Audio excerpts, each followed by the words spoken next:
নমস্কার, আমি অ্যাস্ট্রোলজার পার্থ ঘোষ। আজকে আমাদের আলোচনার বিষয় হচ্ছে সিংহ এবং কন্যা রাশির জাতক জাতিকারা কিভাবে নিজেদের মাঙ্গলিক দোষ নিবারণ করবেন বা মাঙ্গলিক দোষ খণ্ডন করাবেন সহজ এবং সরল পদ্ধতিতে লাল কিতাবের টোটকার মাধ্যমে। তো বন্ধুরা, এটা আমাদের মাঙ্গলিক সিরিজের তৃতীয় ভিডিও। প্রথম ভিডিওতে তো আমরা আলোচনা করেছিলাম যে মেষ এবং বৃষ রাশির জাতক জাতিকারা কিভাবে মাঙ্গলিক দোষ খণ্ডন বা নিবারণ করাবেন, এবং দ্বিতীয় ভিডিওতে আমরা আলোচনা করেছিলাম মিথুন এবং কর্কট রাশির জাতক জাতিকারা কিভাবে এই মাঙ্গলিক দোষটি খণ্ডন করাবেন। এবং আজকে এটি আমাদের সিরিজের তৃতীয় ভিডিও।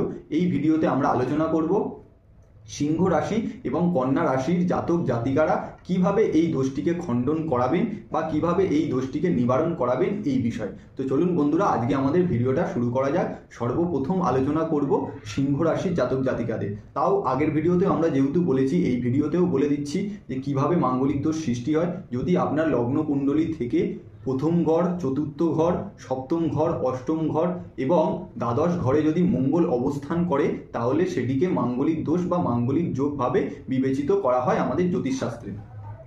তো এই মাঙ্গলিক দোষটি কিভাবে খণ্ডন করাবেন সিংহ রাশির জাতক জাতিকারা, সেই বিষয়ে আজকে আমাদের আলোচনাটি শুরু করুন। তো প্রথমত আপনাদের কি করতে হবে, আপনারা সর্বদা একটি লাল রঙের রুমাল আপনাদের নিজের কাছে রেখে দেবেন। সেটা আপনারা বুক পকেটে রাখতে পারেন বা সেটি আপনারা ওয়ালেটেও রেখে দিতে পারেন, এতে কোনো সমস্যা নেই। কিন্তু আপনারা একটি লাল রঙের রুমাল আপনারা সর্বদা আপনাদের নিজেদের কাছে রেখে দেবেন। দ্বিতীয়ত, আপনারা কোনোদিন কারোর থেকে কোনো রকম দান গ্রহণ করবেন না। আপনারা দান করতে পারেন, কিন্তু আপনারা কারোর থেকে দান গ্রহণ করবেন না, ঠিক আছে?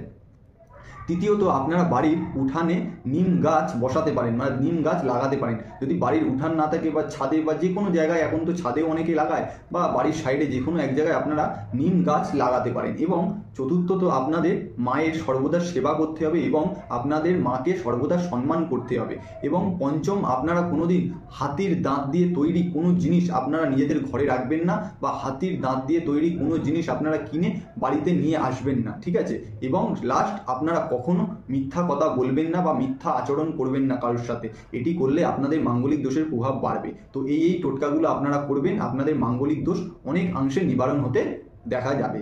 চলুন আবার আলোচনা করি। এবার আমরা কন্যা রাশির জাতক এবং জাতিকারা কি করে মাঙ্গলিক দোষটি নিবারণ করবেন। কন্যা রাশির জাতক জাতিকারা আপনারা প্রতি মঙ্গলবার হনুমান চালিসা পাঠ করবেন, হনুমানজিকে পুজো করবেন। ভক্তি ভরে আপনারা যে কতবার পারবেন সেই ততবারই আপনারা হনুমান চালিসা পাঠ করতে পারেন, এতে কোনো অসুবিধা নেই। এবং হনুমান চালিসা পাঠ করে হনুমানজির যে মেটে সিঁদুর হয়, সেই সিঁদুর আপনারা কপালে টিকা হিসাবে ব্যবহার করবেন। এটি করলে আপনারা মাঙ্গলিক দোষ থেকে অনেক অংশে রেহাই পাবেন, ঠিক আছে?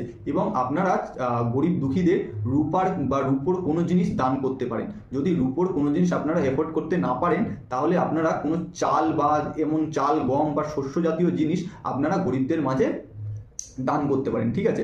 আর তৃতীয়ত, আপনারা বড় ভাই ও মামার সাথে সবসময় সুসম্পর্ক রাখার চেষ্টা করবেন বা সবসময় তাদের সেবা অর্চনা করার চেষ্টা করবেন। তাদের সাথে কখনো লড়াই ঝগড়া বা বিবাদে জড়াবেন না। এটি করলে আপনাদের মাঙ্গলিক দোষের প্রভাব বাড়বে। এবং আপনারা যদি তাদের সেবা করেন, তাদের সাথে সবসময় সুসম্পর্ক রাখেন, তাহলে আপনাদের মাঙ্গলিক দোষ অনেকাংশে খণ্ডন হতে দেখা যায়। চতুর্থত, আপনি যদি পুরুষ হন, তাহলে আপনার স্ত্রীকে বলবেন লাল রঙের চুড়ি সর্বদা হাতে ধারণ করতে। লাল রঙের চুড়ি যদি আপনার স্ত্রী হাতে ধারণ করে, তাহলে আপনার মাঙ্গলিক দোষ অনেকাংশে খণ্ডন হতে দেখা যায় বা নিবারণ হতে দেখা যায়। এবং আপনারা দক্ষিণ দিকে দরজা আছে এমন কোনো বাড়িতে আপনাদের থাকলে চলবে না। যদি আপনার বাড়িতে দক্ষিণ দিকে দরজা থাকে, তাহলে সেটিকে সংস্কার করিয়ে সেটির ব্যবস্থা করিয়ে নেবেন কোনো জ্যোতিষ বা অ্যাস্ট্রোলজার বন্ধুকে দিয়ে।